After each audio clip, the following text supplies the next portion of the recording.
Hello everyone, in this video we're going to draw a Triceratops.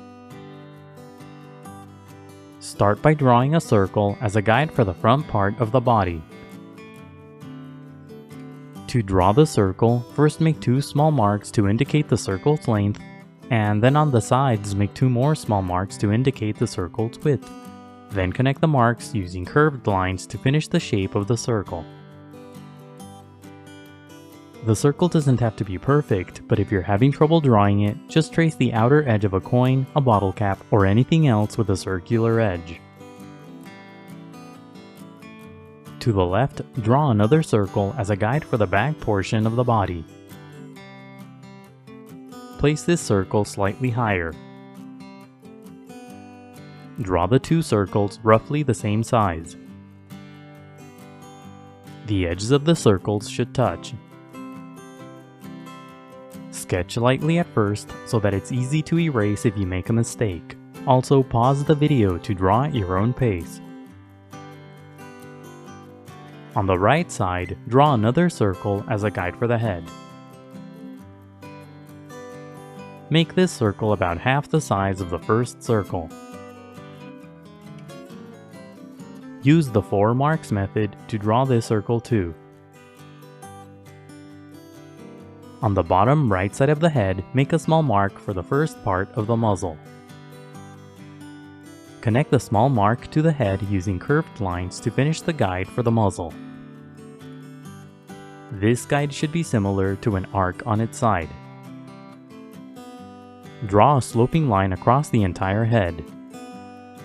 This is a construction guide that will help you place the facial features later on.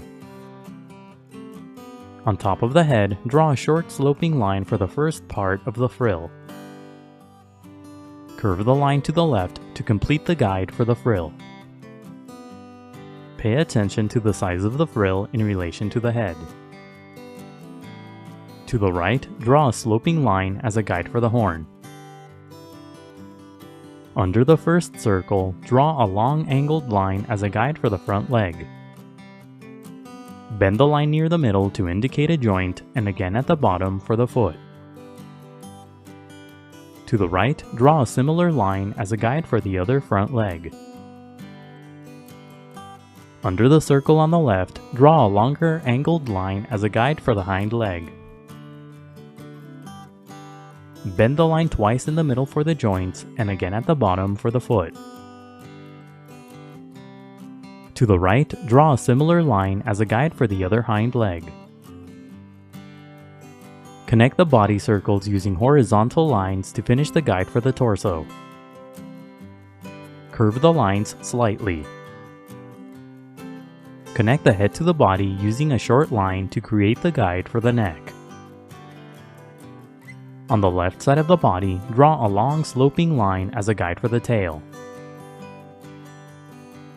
Below that, draw a long curved line to finish the guide for the tail. And that's it for the guidelines. Now let's start on the final drawing.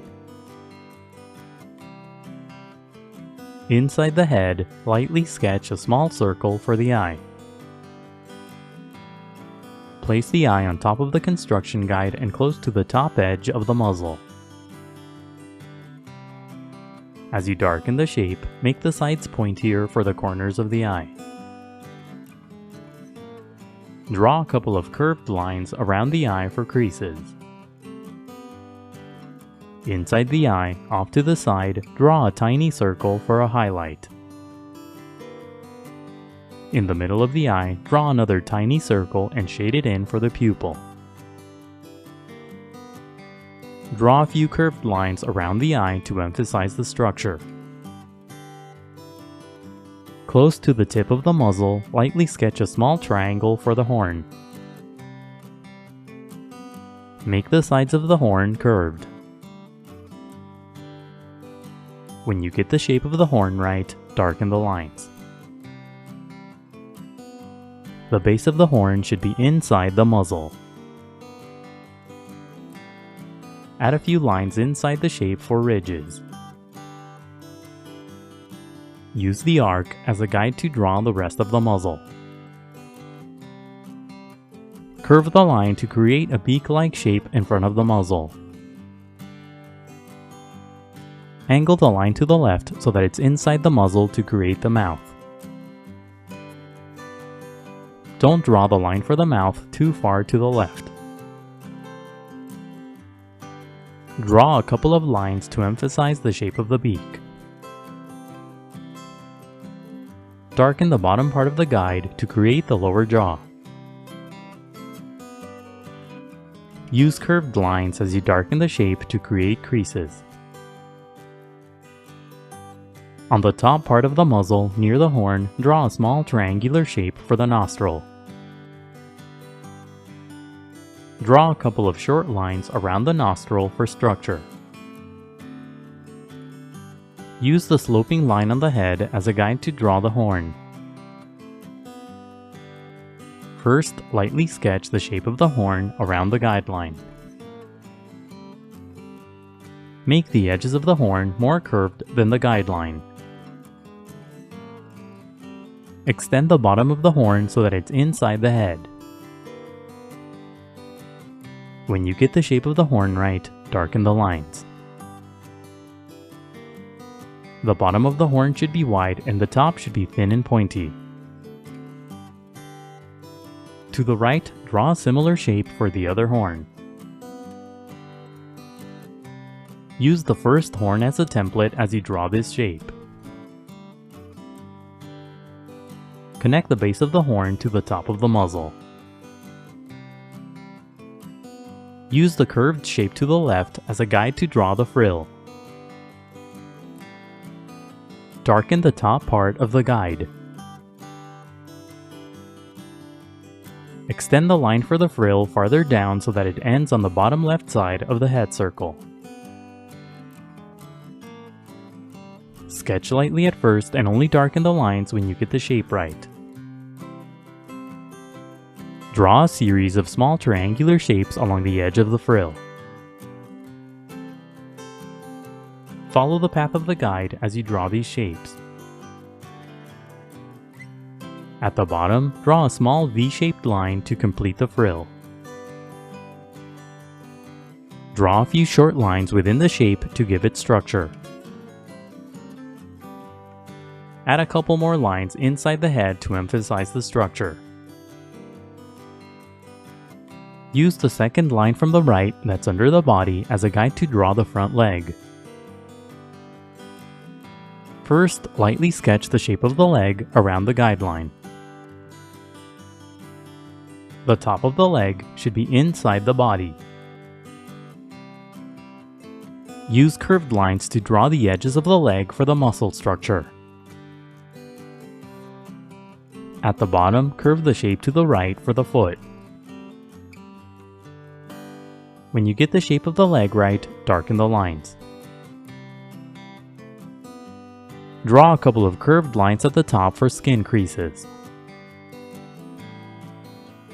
Curve the shape of the leg along the guideline to create the joint in the middle. Make the shape of the leg wide. On the tip of the foot, draw small triangular shapes for the toes. Not all the toes will be visible from this angle. Use the line on the right as a guide to draw the other front leg the same way. First, lightly sketch the shape of the leg around the guideline. The top of this leg will be hidden behind the body. When you get the shape right, darken the lines. Add a few creases using shorter lines. On the tip of the foot, draw small triangular shapes for the toes. Use the long angled line on the far left side as a guide to draw the hind leg. Just like with the front legs, first lightly sketch the shape of the hind leg around the guideline. Make the top of the leg wide and then gradually make it thinner toward the bottom. Curve the shape of the leg around the guideline to create the joints. The top of the hind leg should be wider than the top of the front leg. When you get the shape of the hind leg right, darken the lines. On the front of the foot, draw a few small triangular shapes for the toes. Use the line on the right as a guide to draw the other hind leg. Lightly sketch the leg around the guide and only darken the lines when you get the shape right. The top part of this leg will be hidden behind the body. Curve the sides of the leg to indicate the muscles. Use the remaining shapes and lines as guides to draw the rest of the body. Simply darken the outer edges of the guides to create the shape of the body. Don't overlap the legs that are on this side of the body as you draw the underside. Now erase the initial guidelines. The next few steps are sped up so that the video isn't too long. Don't worry about erasing all of the guidelines. It's okay if you leave some behind. Redraw any of the final lines that you may have accidentally erased. Now shade your drawing. No one is exactly sure what Triceratops looked like, so you can shade your drawing however you'd like. For this look, use a medium value throughout the entire body. Shade using small scribbles to create a rough texture on the skin. Shade lightly at first and gradually build up to darker values. For light values, push down very lightly on your pencil, then push down harder for darker values. Use a dark value throughout the body to create shadows. Shadows will give the figure more dimension and volume. Pick a light source as you shade so that the shadows are consistent throughout the body. Here the light source is coming from the top, so most of the shadows will be on the underside of the shapes. Draw a cast shadow at the bottom using a medium value. Shading can be time-consuming, so be patient and take breaks. Keep shading until you're happy with the result. And that's it for the Triceratops. Don't forget to pause the video to draw at your own pace. Also, please visit howtodrawanimals.com, where every step of this tutorial is broken down into an individual image. That's how, and then the number 2, then drawanimals.com. If you'd like to support my channel, please consider buying my books on Amazon. I'll leave a link in the description below. And if you enjoyed the video, please leave a like, a comment, and subscribe for more videos in the future. Thank you for watching, and until next time, keep drawing.